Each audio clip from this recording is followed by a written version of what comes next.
Boa noite, meus amigos, meus irmãos.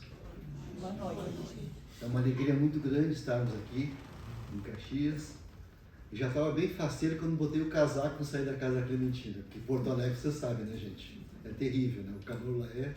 Então já botei o casaco e me senti mais feliz, só por estar aqui. Então, nosso abraço a todos. A gente agradece desde já o carinho de todos aqui na chegada, o convite também para esse trabalho.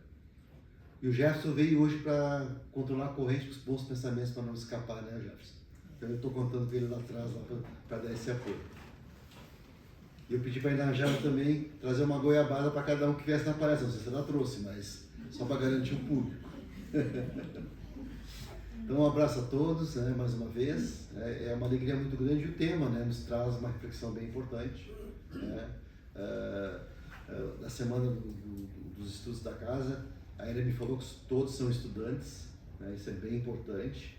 A gente fica muito feliz por isso, porque o estudante é aquele que já deu um passo à frente, meus amigos, né? Que já está interessado em conhecer a verdade, como diz Jesus. Já está pronto para... Tem as suas dificuldades, todos nós sabemos que temos nossas dificuldades, mas já estamos prontos para receber esse conhecimento que a doutrina e o Evangelho de Jesus nos traz e já começando a colocar em prática e avançando com certeza, e aproveitando essa encarnação, essa existência que nós temos aqui. Bem, estudo a luz para a consciência. Nessa palestra sobre o tema, vamos abordar o despertar espiritual como um processo de autoiluminação e autoconhecimento, passando da ignorância à compreensão das leis divinas. A consciência é definida como um tribunal interno, o sentido íntimo que reflete o grau de evolução moral e a conexão com a providência divina, proporcionando paz e tranquilidade. Foca no desenvolvimento da consciência moral e na transformação íntima, utilizando o Evangelho de Jesus e as obras da codificação espírita como guia para superar nossas dificuldades e nossas imperfeições. Bem, nós sabemos que há dois caminhos para o estudo, para o conhecimento da doutrina espírita. O primeiro é o Evangelho de Jesus. E Allan Kardec, quando nos seus pensamentos e suas reflexões pensava no Evangelho, e nós temos lá isso muito bem tratado e retratado lá na introdução do Evangelho, que ele queria trazer uma forma mais simples para a compreensão das pessoas. E dizia que não era somente para os espíritas, mas para todos os cristãos. De compreender, porque quando muitas vezes a gente pega e olha o Novo Testamento ou a Bíblia, algumas coisas a gente não consegue compreender, que parece que tem dificuldade. Então a proposta de Kardec, de trazer de uma forma mais simples, então, a compreensão dos ensinos de Jesus. E onde ele faz de uma forma magistral, como sabemos. A obra de todos nós, o livro de cabeceira de cada um de nós. 1857, lançamento do Livro dos Espíritos, com 501 perguntas. Depois, em 1859, ele lança o que é o Espiritismo, trazendo de uma forma até um pouco mais simples de compreender os ensinamentos da doutrina. 1861, então, vem o Livro dos Médiuns, onde ele percebia já naquela época a dificuldade das pessoas, porque era aquela coqueluche, as sessões mediúnicas, principalmente em Paris. E ali então ele teve a ideia de criar uma cartilha, que depois ela foi esgotada, então apresentando a segunda obra básica, o Livro dos Médiuns, ou o Manual dos Médiuns dos Evocadores, como ele dizia na folha de rosto. Mas Kardec pensava, em 1860 ele lança a segunda edição de O Livro dos Espíritos, com 1019 perguntas, que nós conhecemos, que é que nós sabemos que é hoje. Mas Kardec ainda tinha uma dificuldade, parece que parecia que faltava um sentido. Qual o sentido mais profundo, mais verdadeiro da doutrina espírita?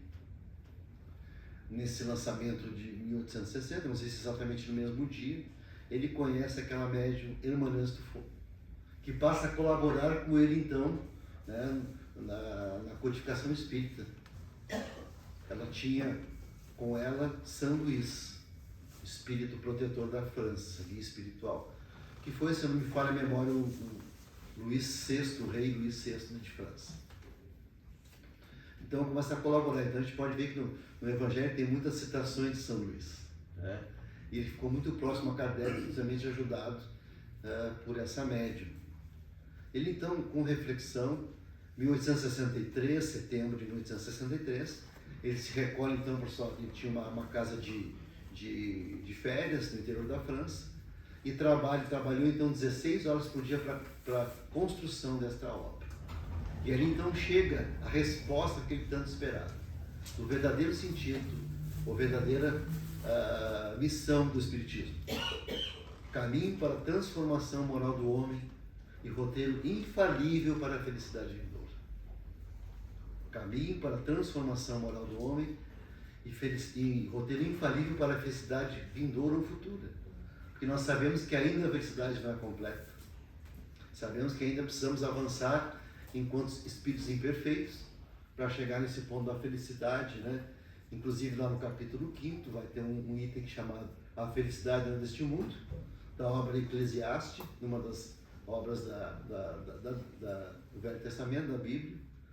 E ali o mentor que assina, que eu não lembro agora, ele fala que um homem sensato no mundo é difícil encontrar, e um homem feliz então jamais foi encontrado, porque a felicidade ela depende, hoje nós sabemos que é da condição interior de cada um de nós.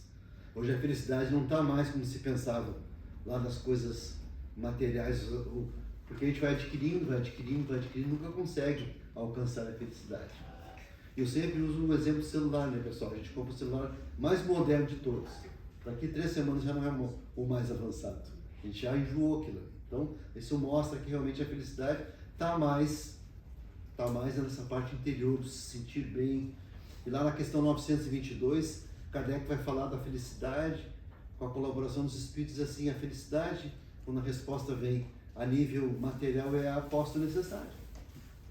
Aquilo que nós temos de necessário já é o suficiente. E na questão moral é a consciência do dever cumprido e a fé no futuro. Vejam que interessante, né, meus amigos? A consciência do dever cumprido. E o outro caminho, a nós espírita, é o estudo, o conhecimento das obras básicas do livro trazidas por Allan Kardec. E, logicamente, antigamente se falava em obras complementares, a gente depois chegou à conclusão que não precisa ser completado aquilo que Kardec diz, então das obras subsidiárias, e são muitas obras importantes, e conversávamos, né, que a gente somou algumas ali, fui muito bem recebido, tá, pessoal? Um café muito bem, fora o carinho da Clementina e da Graça. E a Graça não veio porque ela ficou orando por mim aqui na palestra, que eu não me desviasse do caminho. Ela tinha uma outra atividade. Então, essas obras subsidiárias também que vão nos ajudando a entender um pouco mais. Eu sempre destaco o nosso lar, porque o nosso lar realmente nos explica, né, para onde realmente vamos, né. Para mim, li muito jovem e realmente ele já me mostrou que dessa esperança de um lugar melhor depois da existência. Mas é interessante que Allan Kardec, em determinado ponto, ele vai nos trazer, e vocês como estudantes,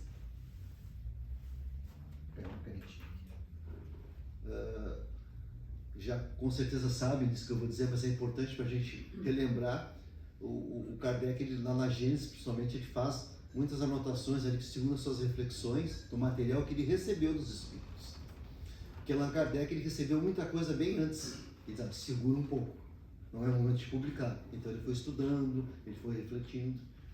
E Kardec era um trabalhador, uma pessoa que ficava 14, 15 horas trabalhando, e é interessante que ele respondia todas as cartas, meus amigos, imagina, que vinham, né, por causa da Revista Espírita, ele respondia todas as cartas. Só que depois, ficando, ele recebeu já ajuda, que não tinha mais condições até de saúde. Mas ele falava que na Gênesis, que talvez no futuro, se a ciência acabasse trazendo alguma coisa, o Espiritismo automaticamente ia se ajustar, né, na questão da ciência. Mas tem 5 pontos básicos, ou princípios básicos que a gente não pode abrir mão, que é a existência de Deus, a imortalidade da alma, a pluralidade das existências, a pluralidade dos mundos habitados e a comunicação com os espíritos. Então isso é básico, isso a gente não pode perder, se alguém vier dizer, não, será que a reencarnação é verdade? Alguém vai questionar? Não. Esses 5 princípios, imagina, né? A existência de Deus, questionar a existência de Deus, né? Ou a imortalidade da alma. São questões que a gente traz para reflexão. E a própria reencarnação, porque se a gente tirar a reencarnação da doutrina espírita, vocês já imaginaram isso? Que ela fica meio solta, né? A gente não consegue explicar muita coisa ali. E é muito interessante no capítulo 11 do Evangelho, da lei de amor, assinado pelo Lázaro, ele vai dizer que o amor é a primeira palavra do alfabeto divino e a reencarnação é a segunda. Então vocês vejam a importância, né? E vai nos explicar tudo aquilo, né? Que as nossas dúvidas que nós temos com referência às questões da nossa vida. Então, a gente sabe como estudantes que o caminho de a gente estudar o Evangelho e as obras é a leitura, primeiramente. A gente faz as nossas leituras, mas não como aquele que lê um livro, ou melhor, que lê uma revista, um jornal, ou até mesmo um romance. É uma leitura mais aprofundada, né? Que depois a gente passa a refletir sobre aquilo ali. E depois a gente chega na conversação. A conversação que nós fizemos quando estamos estudando. Nós conversamos, trocamos ideias, damos nosso ponto de vista, porque todos nós temos as nossas ideias, os nossos modos de ver. Então, nesse processo de conversação, a gente vai aprender muito mais, porque não é só aquilo que eu sei que vai importar, aquilo também, o que o outro sabe, que vai agregar em conhecimento, em sabedoria, enfim, a todos nós. Allan Kardec chega a comentar no livro dos Médiuns que o aprendizado não vem somente da tribuna, isto é, da palestra, mas principalmente dessa conversação. Então é importante, quando estamos no estudo, às vezes a gente até tem um pouco de ideias diferentes, mas a gente acaba convergindo. E o último passo, que é o mais desafiador, é colocar em prática, né? Aí que vem a questão, né, de colocarmos em prática. E o nosso querido Kardec vai nos dizer que não basta apenas acreditar nos espíritos, saber que isso existe. Isso não me torna uma pessoa melhor, mais benevolente e mais paciente com as dificuldades do próximo. Então a gente vai aprendendo, né, com os espíritos também, se eu tenho uma tendência à avareza, ser um pouco menos avarento, um pouco menos egoísta, um pouco menos maledicente, porque nós espíritas, né, amigo, a gente não fala mal dos outros, nós só comentamos os defeitos, né? É isso? A gente fala com jeitinho, com carinho, né? E, na verdade, então Kardec nos recomenda que tenhamos cuidado, já que a gente aprende, né? Nesse contato com a espiritualidade. A gente sabe, quem trabalha em reunião mediúnica sabe que muitas mensagens de esclarecimento e de incentivo chegam até nós trabalhadores através dos espíritos que nos acompanham. A nossa proposta aqui nessa conversa de hoje é trazer alguns pontos, né? já que o tema é estudo, a luz para a consciência, é trabalharmos um pouco alguns pontos importantes para que a gente possa refletir com referência ao assunto. Primeiro, o caminho da iluminação. Somos gerados pela luz, criados com a luz divina interna, mas cabe a cada um despertar esta luz interior. Então aqui nós já percebemos aquela centelha divina em cada um de nós, criados por Deus para a luz. Divaldo Franco narrava, né, de uma pesquisa de um médico neurologista dos Estados Unidos, que eles estavam fazendo uma tomografia em um paciente, e lá no meio do cérebro aparece um ponto de luz. E o médico, na mesma hora, meu Deus, aquela luz se abriu. Ele chama então um médico, um neurologista, colega seu, indiano, que no hinduísmo são mais de 1000, se não me engano, formas de chamar Deus. Ele começou, cada um que ele dizia, e aquela luz se abria. Então já a própria ciência já está nos mostrando, né, que temos esse ponto de luz, que somos uma centelha de luz. E uma coisa muito importante aqui, meus amigos, quando se trata de Deus, o entendimento da bondade e a justiça de Deus. Temos que ter essa confiança e essa certeza que Deus é justo e bom, e que seus atributos são infinitos. Lá no Livro dos Espíritos, nas primeiras questões, já nos fala disso. Então essa certeza, ela é fundamental para a gente enfrentar esses desafios no nosso caminho. E sempre buscar essa conexão com Deus. Saber que Ele está muito presente na natureza, quando a gente tem a oportunidade de fazer uma viagem, no mar, por exemplo, nas rochas, nas pedras. Você não sente aquela conexão muitas vezes, não sente aquela coisa diferente. É Deus que está se apresentando para nós. Na prece, na meditação, esse contato, nós usamos a prece normalmente quando estamos em dificuldade, não é verdade? A gente está com uma dificuldade, a gente faz aquele eleva o pensamento, procura Deus, e alguns pensadores espíritas dizem que é importante, porque naquele momento ele se conecta com Deus, na dificuldade, como aquele pai amoroso que vai nos atender. Então, naquele momento ali, e a prece é um meio poderoso para tudo, segundo os Espíritos nos fala na questão 479 do Livro dos Espíritos. E a meditação é importante também, aquele silêncio. O homem oriental, né, tem mais dificuldade, porque sempre tem 3, 4 coisas na cabeça, não é isso?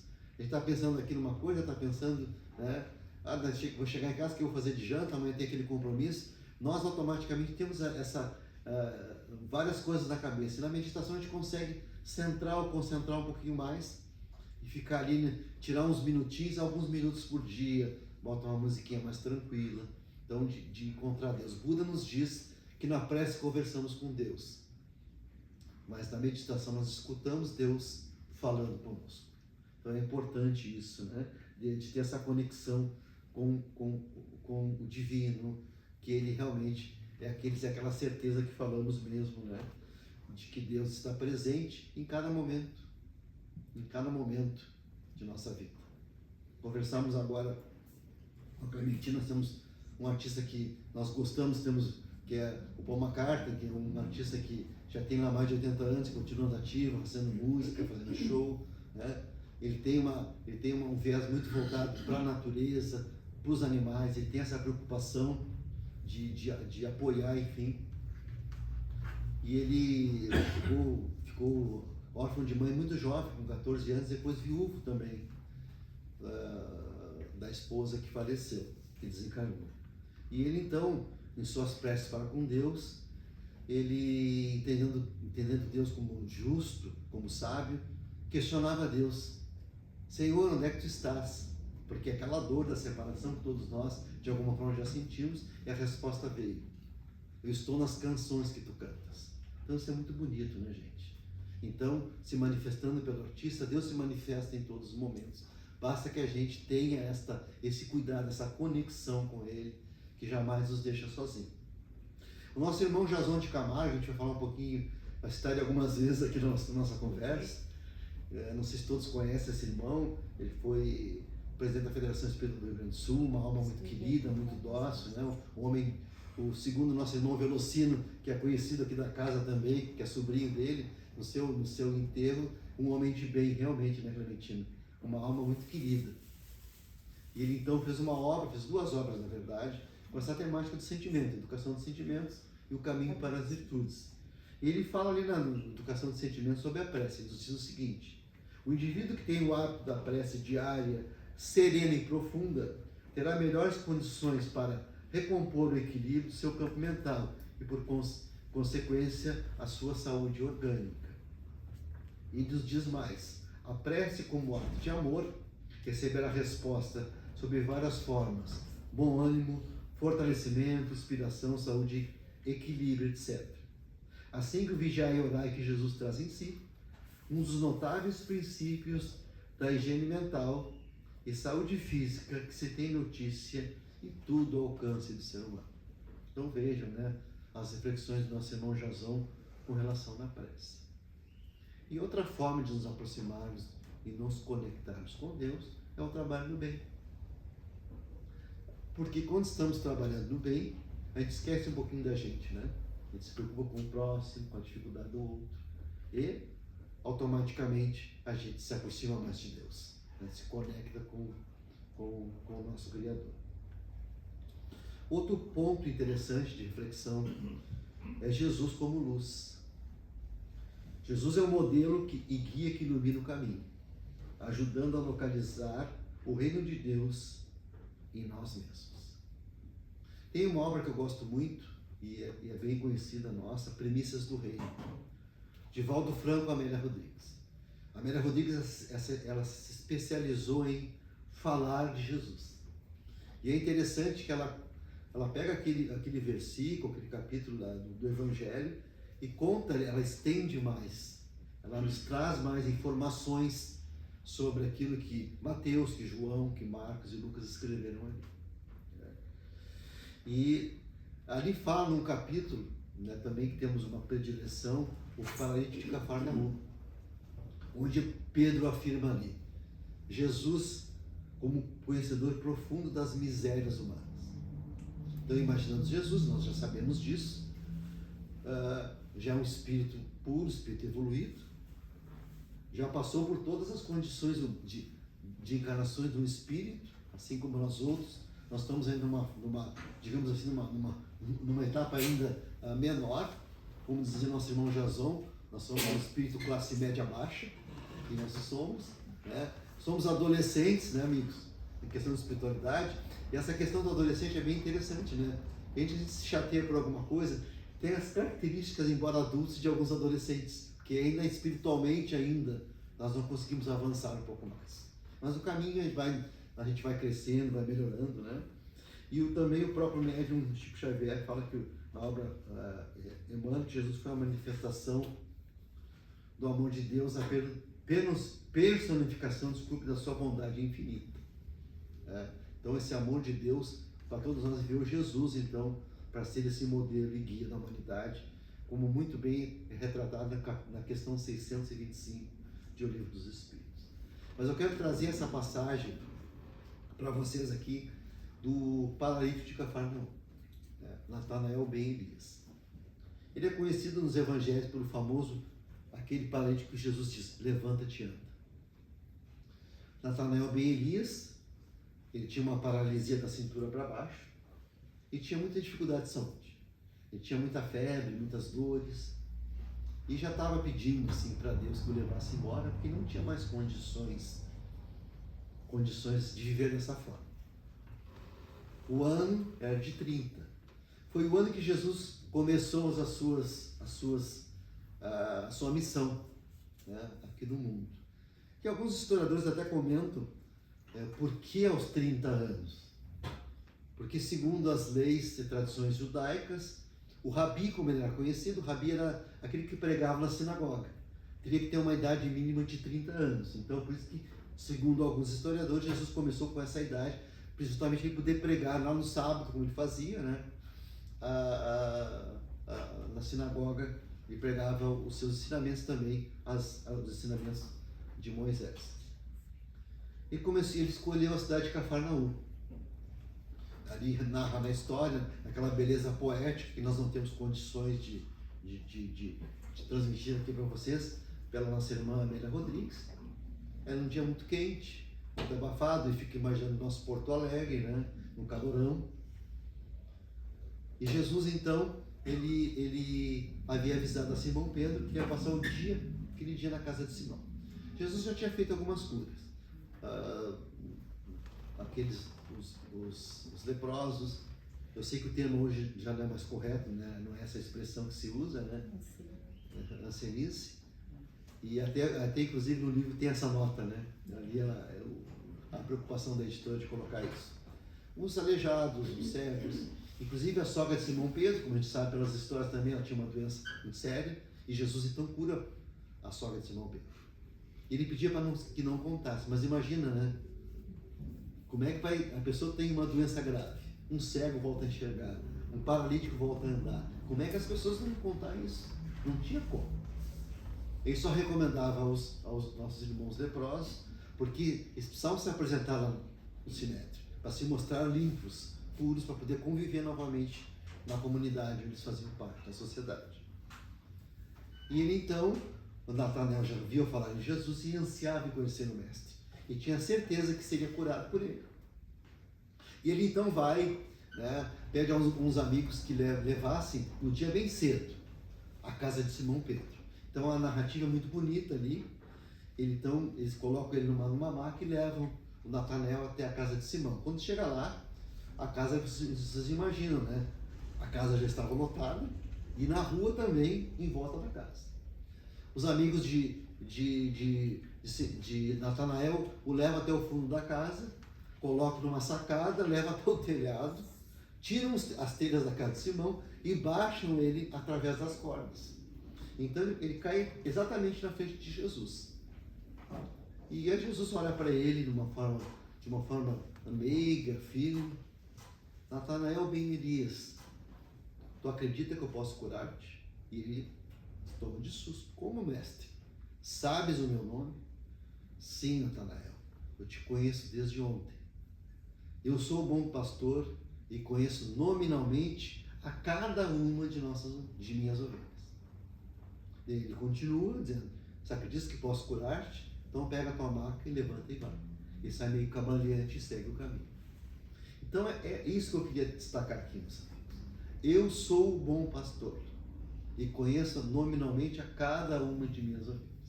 E a gente sempre brinca lá nos grupos de estudo. Jesus sabe nosso CPF, nossa RG de cor, né, gente? De tanto que ele conhece a gente. Então, isso é uma coisa que já nos traz uma segurança de saber de quem é aquele nosso modelo de guia. Governador celestial da terra, como sabemos, segundo Emmanuel, no caminho da luz. Esse é aquele que nos guia. Então nos dá uma segurança e nos projeta quem seremos nós no futuro. Quanto tempo? Não sabemos, porque depende de cada um de nós. Mas chegaremos lá com certeza. Outro item importante de reflexão, meus amigos: autoconhecimento e transformação. O despertar da consciência não é perfeição imediata, mas o ato de conhecer a si mesmo, enxergar os limites e transformar-se continuamente. Não é isso que nós aprendemos na doutrina espírita? Que os autores conhecidos nos trazem, que o próprio Allan Kardec nos falava, o Chico, Emmanuel, Divaldo, falamos bastante do Divaldo hoje, né, amiga? Raul Teixeira, entre tantos outros, nós mesmos. Quando a gente conversa, quando a gente troca uma ideia, esse despertar. Mas tem aqui uma virtude que nós temos que trabalhar para alcançar esse objetivo aqui e todos os outros: a humildade. Nosso irmão Josão vai nos falar na educação de sentimentos. A primeira virtude é a humildade. Tanto é que Jesus, hoje passamos recentemente pela Páscoa, e Jesus, naquela última ceia, ou Santa Ceia, como queiram, ele faz o processo do lava-pés, né? Todos nós lembramos. Pega lá uma bacia e vai lavar os pés dos apóstolos. E Pedro, não aceitando, não queria de jeito nenhum. Mas como, mestre? Como é que eu vou lavar os meus pés? Porque, meu mestre, Pedro, se tu não aceitar que eu lave os teus pés, tu não poderás seguir na tua missão. Porque quantos pés tu vai ter que lavar na tua caminhada ainda? Nos mostrando então que a humildade é a primeira virtude. E a humildade, muitas vezes a gente fica pensando assim, mas é muito difícil. Nós temos muitas vezes esse comentário: é difícil. Será que não seria para o espírito mais evoluído? Claro que a humildade de Jesus não é a mesma, né, que nós temos na condição espiritual que nós estamos. Mas a humildade, olha só, meus amigos, lendo a sua definição mais simples, É a capacidade que nós temos de enxergar nas próprias fraquezas. De nós nos enxergarmos, que nós temos dificuldades, que nós temos que melhorar. Esse é o desenvolvimento da humildade. E o Jason vai nos falar também que o orgulhoso, ele cria uma espécie de enrijecimento mental. Então ele não consegue se enxergar em suas dificuldades. Então, por isso que às vezes ele sofre. Ele não aceita as coisas. E aquele que busca a humildade, ou procura se ver como essa dificuldade mesmo, que nós temos, né, gente? Não temos dificuldade enquanto pai de família, enquanto mãe de família, aqui no centro espírita mesmo. Às vezes até de aceitar uma crítica, na verdade. Alguém nos dá uma puxadinha de orelha e a gente fica assim, né? Oh, mas por que me disse aquilo? Porque nos falta justamente se reconhecer. Nós devemos ser gratos para quem nos chama a atenção. Essa é a verdade. Porque pelo menos eu vou pensar, será que aquilo que a Clementina, o que a Angela me disse, será que aquilo é verdade? Vou pensar naquilo ali. E a gente se melhora. A gente consegue ver, enxergar e ver. A gente consegue ter essa consciência. Educar os nossos sentimentos, não é isso? Que nos propõe a obra, que nos propõe a nossa caminhada, educar os nossos sentimentos. Eu separei 3 aqui para a gente conversar um pouquinho. Primeiro é a tolerância. Que destaca.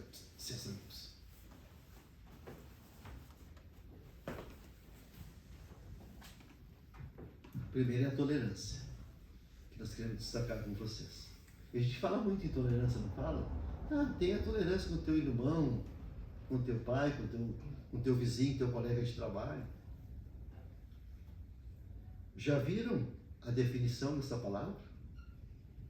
Disposição de admitir nos outros modos de pensar, de agir e sentir diferentes dos nossos.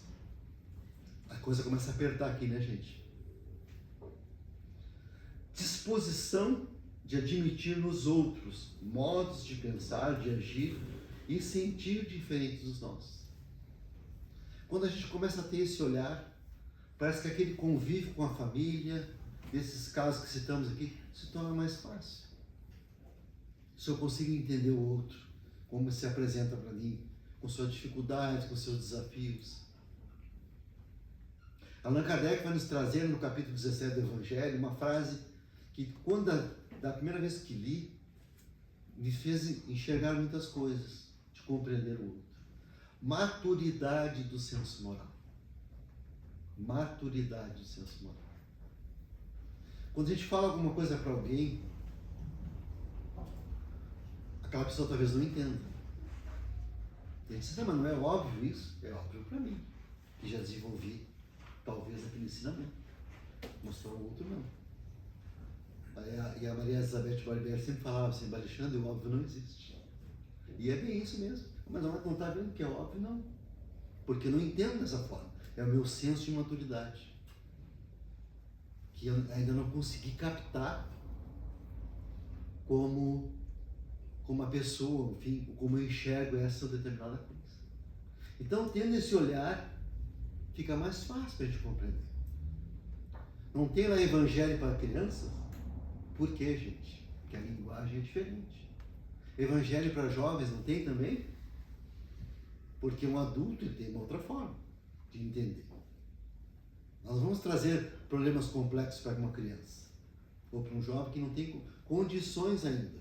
Tirando aqueles gêmeos, né? Aqueles que já nascem com uma inteligência bem acima da média. Então, há necessidade que seja desenvolvido esse senso. E nem sempre o é. Daquele amado, aquele nosso amado, aquele nosso irmão, daquele colega de trabalho. A compreensão. Capacidade de entender o significado de algo. E é interessante, lá no Evangelho vai nos chamar a atenção quanto à compreensão. Que, segundo o Evangelho, os mentores amigos nos dizem que Deus permite que passamos por dificuldades para que a gente possa, então, ter, digamos assim, a experiência para ajudar aquele outro. Nós passamos por uma situação difícil, às vezes uma viuvez, às vezes uma doença grave, às vezes um desencarno familiar querido, e a pessoa, a gente pode perceber, amigos. Se a gente sabe que aquela pessoa passou por aquilo, a gente vai perguntar, é aquilo que parece que nos conforta. Que a gente já sabe que aquela pessoa passou por aquilo.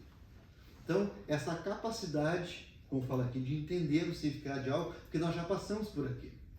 Nem sempre a gente diz assim, ó, te coloca no lugar de alguém, nem sempre a gente consegue se colocar. Porque a gente não passou por aquilo, a gente pode ter uma ideia, né, mas não realmente se colocar no lugar.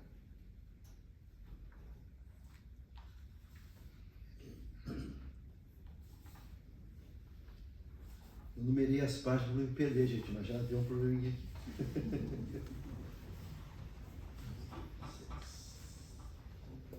E a paciência. A paciência é outra também, é outra virtude, né, que a gente precisa trabalhar bastante. Né? Tem uns que falam que a paciência é a ciência da paz. Virtude que faz suportar com resignação a maldade, a injúria, as importunizações. Olha só, gente.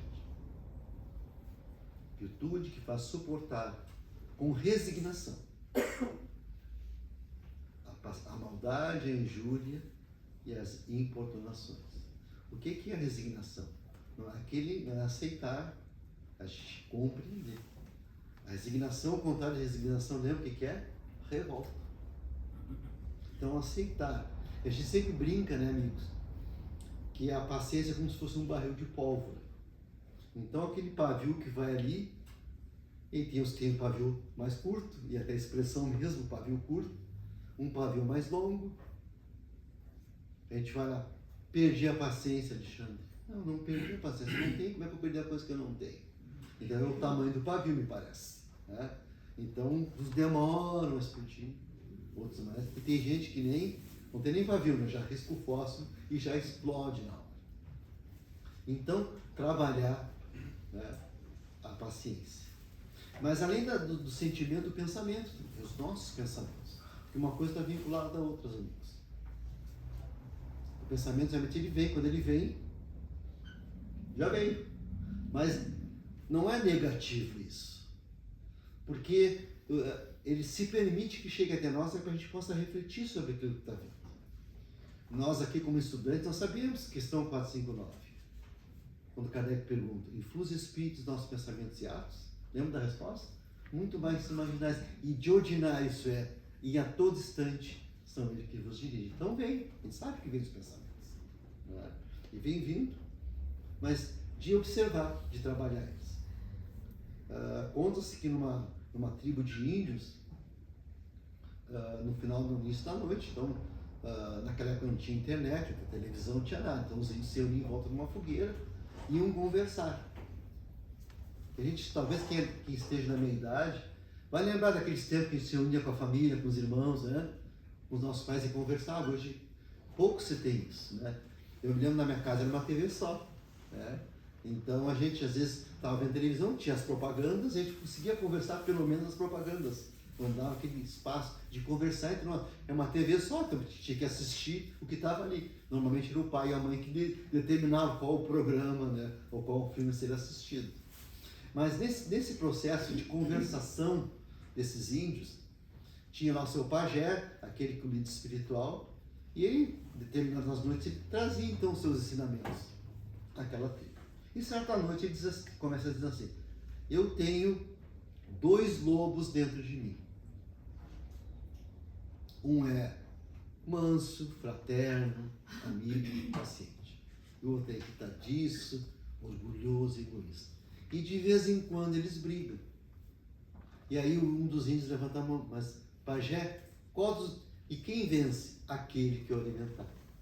Então percebemos, né, amigos? É nós que vamos alimentar esses pensamentos. E hoje, com todo o conhecimento da doutrina espírita, a gente sabe quais os pensamentos que são bons e sabemos qual aqueles que não são tão bons. Então a gente já começa a perceber que tipo de companhia que nós estamos tendo naquele momento.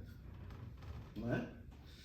Se é uma dificuldade com um amigo, com uma pessoa, a gente vê se o conselho não é bom, não é um bom espírito conosco. Então a gente faz a prece e pede que aquele irmão seja encaminhado. Outro item a trabalharmos, a refletirmos, é o despertar da consciência espírita. Envolve entender a si mesmo como espírito imortal em evolução, usando o livre-arbítrio para o progresso moral. Não existe determinismo, sabemos disso. Deus nos dá o livre-arbítrio para nos escolhermos o caminho. Logicamente que ele é um livre-arbítrio, né? Até um certo ponto tem as suas limitações devido às nossas limitações em evolução. Né? Não é? Imaginamos nós tivéssemos toda a liberdade, né? Com certeza talvez não usássemos com sabedoria. Mas é como é importante, né? Buscando já aquela questão da tolerância, de entendermos também as nossas imperfeições. A gente começa refletindo, quando cometemos um deslize, erramos, nós vamos errar, meus amigos. Mas tem 30 anos de estudo. Conversávamos aqui antes com os amigos aqui, né? A gente às vezes ouve pelos corredores aí, no centro espírita, até na família mesmo. Até parece que não é espírita. Já ouviram isso, meus amigos? Porque a gente se equivoca. Porque a gente erra. A gente se atrapalha muitas vezes. Isso é muito comum. Por quê? Lembrando lá, espíritos de classe média baixa.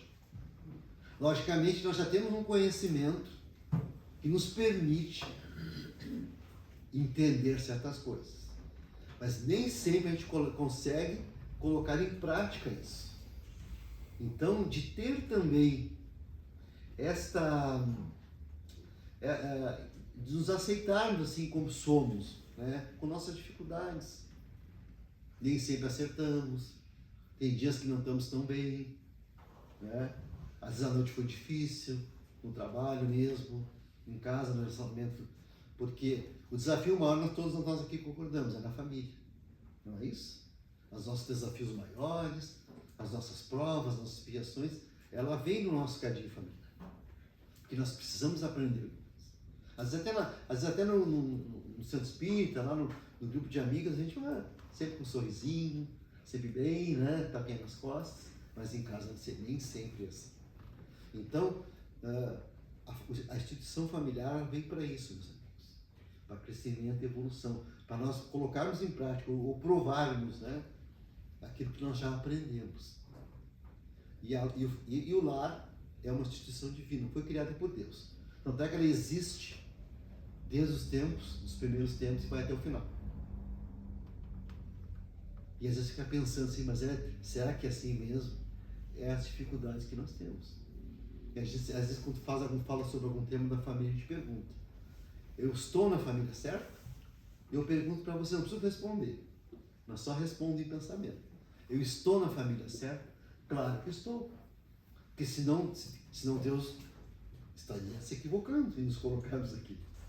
É justamente o lugar que nós precisamos estar para crescimento, para melhora de cada um de nós. Entendendo também, meus amigos, o sofrimento como mecanismo ou ferramenta para auxílio de retomada do caminho. Então, o sofrimento não é nenhuma lei. A lei é de amor. Mas o sofrimento é aquele mecanismo que nos traz de volta para o caminho do bem. Um livro dos Espíritos não vai dizer lá que o homem sofre quando se afasta das leis divinas, das leis de Deus. E é isso. Esse sofrimento ele vem, de alguma forma, para nos chamar a atenção, para nos colocar de novo no caminho. Conta-se que um pastor já velhinho, um pastor de ovelhas, alguns talvez já conheçam essa história, que ela é bem antiga, mas é sempre providencial de reflexão. O pastor já velhinho então traz aquele jovem para ser o seu aprendiz e depois seguir o seu trabalho, enquanto cuidador das ovelhas. E o jovem, nós conhecemos muito bem qual é o espírito jovem, sempre muito questionador, perguntador, e é o justo que quer saber, né? E ele pergunta: pastor, mestre, e a ovelha desgarrada, como é que fica? Não te preocupa, meu filho, a desgarrada sempre acaba voltando. Tá, mas aquela pastor que vai embora não volta mais. Não, temos nosso cãozinho que está aqui do lado, aqui, ó, nosso cão pastor, que vai buscá-la. E como é que é o nome desse cãozinho, desse cachorro? Sofrimento. É o sofrimento justamente que vai nos trazer de volta para o caminho do bem. Sofrer é ruim, a gente sabe disso, né? Sabe que é ruim. Mas o sofrimento não, porque ele vai nos trazer a retomada do caminho. Outro ponto importante de reflexão aqui que trazemos: consciência no estudo e em ação. A luz da consciência se expande através do estudo das obras básicas do Espiritismo e na prática da caridade. Então, aquilo que nós comentamos um pouquinho antes, ali, uma frase mais completa, né? Que importa crer na existência dos espíritos. Se essa crença nos faz aquele que a tem se torne melhor, mais benigno, mais indulgente para com seus semelhantes e mais humilde e paciente na adversidade. Livro dos Médiuns, item 350. E aqui a gente começa a refletir sobre a caridade. Como fala aqui. A prática da caridade. Como falamos lá no início, tivemos uma segunda edição do Livro dos Espíritos. E tem uma questão ali que vai nos falar sobre isso. Porque é interessante, meus amigos, aquela mensagem que nós conhecemos bem lá no capítulo 10, do Fora a Caridade na Salvação do Apóstolo Paulo, ela é de 1860. O Evangelho foi lançado em abril de 1864. Então Kardec já trabalhava com essa proposta. Depois que passa aquele momento das mesas girantes, e como nós sabemos, já estudamos aqui com certeza, foi a grande coqueluche, começando lá na América do Norte, veio para a Europa, para chamar a atenção do mundo espiritual. Kardec já deixa um pouco de lado isso e começa a trabalhar essa bandeira aqui, fora da caridade na salvação. E é interessante a gente refletir, lá atrás, quando Jesus conversava com os apóstolos, nós sabemos que Jesus falava por parábolas. Ele trouxe muitos ensinamentos de forma clara. Nós sabemos quais são: amar ao próximo como a si mesmo, o perdão das ofensas, fazer ao outro aquilo que gostaria que o outro nos fizesse. São ensinamentos que a gente não precisa ser muito inteligente para perceber o seu sentido. Mas ele falava também por parábolas. Ele falava mais para os apóstolos, para aquelas pessoas mais próximas, que ele sabia que tinha condições de entender. Ele então, mas lá daquela época, ele disse: tá, mas e os outros? O povo comum, as gentes daquela época. E não era transmitido as palavras a eles. Jesus deixou o amor ao próximo, a caridade para com o próximo e a humildade como condições de salvação da alma humana, do homem, o espírito imortal. Então, ali, nessa segunda edição, vai surgir uma pergunta, que eu tenho certeza que todos aqui conhecem também, e que para mim tem um significado muito profundo. E a gente fica pensando em Kardec, esse codificador da missão desse espírito. Alguém chegou a dizer que Kardec seria apenas um repórter, né? É um erro, né? Infelizmente, né? Até uma falta de consideração ao nosso querido Kardec. Kardec é um espírito muito próximo a Jesus, meus amigos. Porque para confiar numa missão como essa, só podia ser um espírito de envergadura moral muito, muito elevado. Para Jesus entregar a ele essa missão de trazer a terceira revelação divina ao mundo. Questão 886. Qual o sentido verdadeiro da palavra caridade, como entendia Jesus? Olha só, gente, que pergunta. Só o Kardec mesmo para fazer essa pergunta. Qual o sentido verdadeiro da palavra caridade, como entendia Jesus? Resposta, lembram, né? Benevolência para com todos, indulgência para as dificuldades do próximo e perdão das ofensas. Depois Kardec faz uma reflexão bem interessante, não desconsiderando a esmola, né, que também é um tipo de caridade. E quem trabalha com esse trabalho de caravanês, que vai nas vilas, às vezes, nas famílias mais humildes, falar em evangelho, uma família que não tem o que comer, a gente sabe que é difícil, né? Há uma necessidade, né, do rancho que se dá, né, daquele alimento para aquelas famílias. Mas até um botijão de gás, uma família que, imagina que Caxias, 0 grau, como dizia um amigo meu, 0 grau abaixo de zero, né? Aquele frio, não poder esquentar um alimento, né, gente? Por não ter um fogão, não ter um gás para aquecer. Claro que aquilo é importante para aquela família, para aquelas pessoas. Mas o que Kardec traz para a reflexão é saber qual é esse sentido verdadeiro mesmo da caridade, da benevolência com o próximo. Nosso irmão José de Camargo, ele tinha um exercício que ele falava. E eu cito esse irmão com todo respeito, porque tivemos a oportunidade de conviver. Então, quando a gente convive com uma pessoa, ele tinha muitas histórias. Ele realmente ele aplicava aquilo que ele dizia. E a gente entender, o Josão falava assim, começando a pensar no outro com bondade. Já o pensamento indo primeiro. Vou pensar, mas o Alexandre, mas ele tem aquela dificuldade, assim. Então eu já vou criando, né, um pensamento, um sentimento de entendimento daquela pessoa na sua dificuldade. Pensar no outro com bondade. Jason já nos apontava isso. Então, bondade, primeiro item. Indulgência para as dificuldades do próximo. E esse é um desafio, né, amigos? Essa indulgência com a dificuldade do próximo. Até parece que não é espírita, como falamos antes, né? E o perdão das ofensas.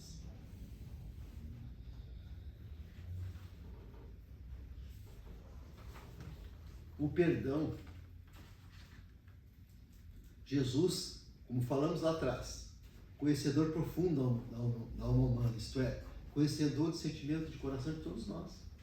Então já nos apontou o ensinamento do perdão, já desde aquela época, de uma forma clara. Então, o que a gente entende, ou pelo menos quando se reflete? Que já desde aquela época, que éramos nós lá, né, assim como éramos nós na época de Moisés, daquelas leis mais duras, do Deus dos exércitos, não é, meus amigos?